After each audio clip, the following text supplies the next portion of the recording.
ઓમ નમઃ શિવાય. આત્મચિંતનમાં મિત્રો આજે આપણે જોઈએ કે રામકૃષ્ણ પરમહંસના એક પરમ ભક્ત હતા ગિરીશ બાબુ.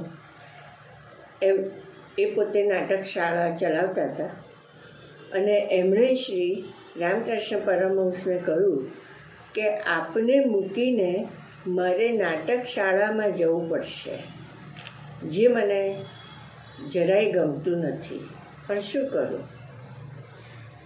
એટલે શ્રી રામકૃષ્ણ પરમહંસે જવાબ આપ્યો કે નહીં, એવો વિચાર ના કરો. આ બાજુએ પણ જોવું અને પેલી બાજુએ પણ જોતા રહેવું. જનક રાજા આમ પણ જોતા હતા, તેમ પણ જોતા હતા અને સાથે દૂધની વાટકી પીતા હતા. એટલે કે સંસારમાં રહેતા છતાં પોતાનું મૂળ સ્વરૂપ ભૂલતા નહીં.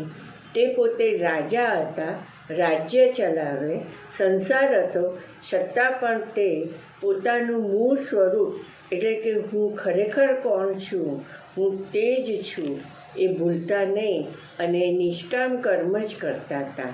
ખરું આ જ સમજવાનું છે કે તમે ગમે ત્યાં રહો, પણ જો કર્મ તમે કોઈ પણ જાતની અપેક્ષા અને ફરિયાદ વિના કરશો અને સતત મન અને બુદ્ધિ પરમાત્મામાં રાખશો, તો કોઈ જ કર્મ તમને બંધનમાં નહીં નાખે, એટલે કે બંધન નહીં થાય.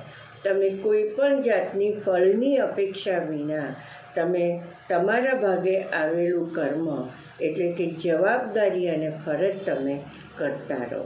ખરું આ જ છે. આ એમણે સમજાયું. આને આ બહુ સરસ છે અને મિત્રો, આમાં તો આપણને સમજણ પડે એવું છે. હું અહીં સુધી રાખું છું. ઓમ નમઃ શિવાય.